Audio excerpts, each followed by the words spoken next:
Baik, kita lanjutkan perbincangan kita. Saya ke KPAI terlebih dahulu deh, ke Mbak Rita. Mbak Rita, itu tadi kita bahas terkait masalah sisi positif ya. Kita akan bahas masalah dari negatifnya. Ini ada beberapa. Mungkin kalau kita lihat beberapa di video-video yang viral begitu ya, ada yang laki-laki menggunakan seperti pakaian wanita, kemudian menggunakan sepatu wanita, kemudian mungkin juga ada beberapa anak-anak laki-laki yang masih di bawah umur dengan merokok begitu. Ini sebenarnya apa nih Mbak? Apakah bebas berekspresi atau jangan sampai kita kecolongan juga nih? Ini kita memberikan ruang dan juga peluang hingga akhirnya dianggap biasa nanti di masyarakat. Ya, saya kira berekspresi tetap harus dengan budi pekerti luhur begitu ya, keluhuran budi yang sesuai dengan nilai dan norma budaya yang ada. Ini menjadi bagian yang penting karena berekspresi itu juga membangun karakter sebenarnya ya.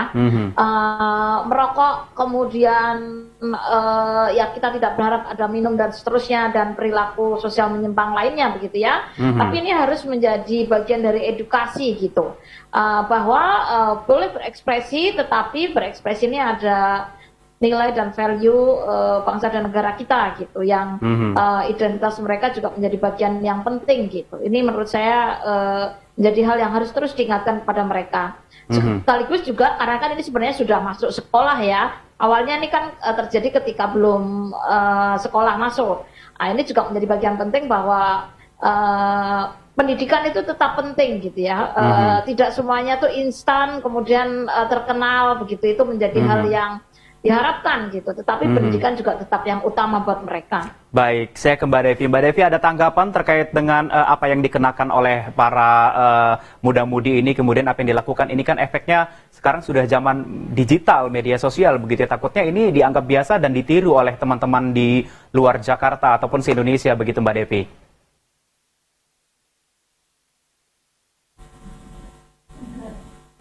Baik, Mbak Devi bisa mendengar suara saya?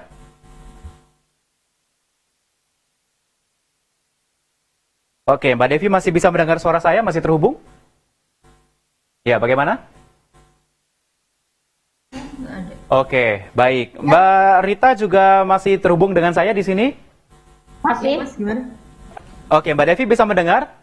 Ya, gimana tadi pertanyaannya? Iya, silakan Mbak Devi. Terkait dengan kondisi sosial sekarang begitu ya, terkait dengan apa yang dikenakan oleh para muda-mudi ini begitu ya, kemudian perilaku-perilaku yang mungkin tidak sesuai dengan budaya kita begitu. Ini bagaimana kita menyikapinya agar tidak ditiru oleh teman-teman di luar begitu?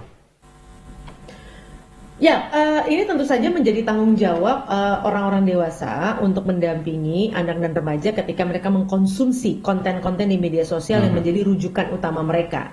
Bahwa artinya kita harus memastikan mereka ketika melakukan modifikasi dari apa yang mereka rujuk itu tidak berujung pada aspek-aspek yang berbahaya, misalnya dalam konteks membuat mereka berpotensi menjadi korban kejahatan misalnya. Nah ini mereka memang belum pada tempatnya untuk melakukan evaluasi. Sehingga kalau mereka menunjukkan lelaku-lelaku yang tidak positif, itu bukan kesalahan mereka, tapi karena tidak adanya orang dewasa yang mendampingi. Dalam hal ini adalah kegagalan institusi sosial seperti keluarga yang bayangkan kalau memang ada sebuah sistem dalam institusi sosial seperti keluarga, tidak mungkin ada anak yang keluar rumah sampai berhari-hari misalnya, lalu melakukan tindakan-tindakan yang tidak selayaknya dilakukan di depan publik misalnya, kalau memang dia sudah terbiasa dengan norma-norma yang memang sudah digariskan dan didisiplinkan oleh keluarga sebagai rumah sekolah utama bagi anak-anak tersebut.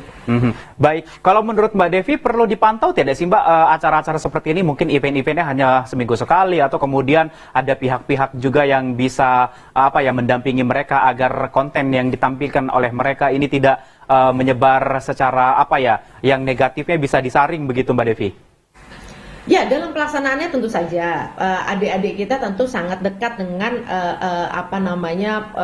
melakukan kesalahan. Mereka tempatnya salah karena mereka memang masih belajar. Kalau misalnya mereka buang sampah sembarangan, ya tugas kita orang dewasa misalnya memastikan bahwa signage atau tanda-tanda itu ada, tempat sampahnya ada, dan hadir misalnya kalau ada Satpol PP ya mengingatkan dengan pendekatan yang persuasif tentunya, bukan represif gitu. Baik. Ya. Baik, artinya mereka tinggal didampingi saja, saya yakin mereka akan bisa mengadopsi hal-hal yang baik yang ditunjukkan oleh orang dewasa. Baik, sebelum saya akhiri Mbak Rita, mungkin apakah KPAI juga akan terus ikut mendampingi ataupun memantau melihat para muda-mudi ini yang tampil di Citayam Fashion Week agar tidak melakukan tindakan-tindakan sosial lainnya begitu?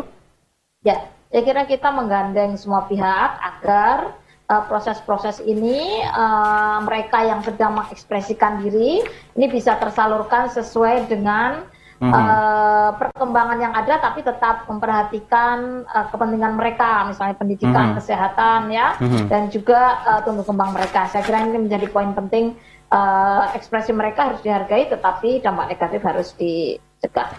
Baik, bebas berekspresi, yang penting tetap menerapkan nilai-nilai dan norma-norma budaya Indonesia yang ada begitu ya, dan tetap memberikan dampak yang positif bagi semuanya, terutama di media sosial. Kita harapkan semoga apa yang dilakukan oleh teman-teman di SCBD Fashion Week ini bisa memberikan dampak positif untuk kita semua begitu ya. Terima kasih sudah bergabung bersama saya Mbak Devi Rahmawati, pengamat sosial, dan juga Mbak Rita Pranawati, Wakil Ketua Komisioner KPAI. Terima kasih.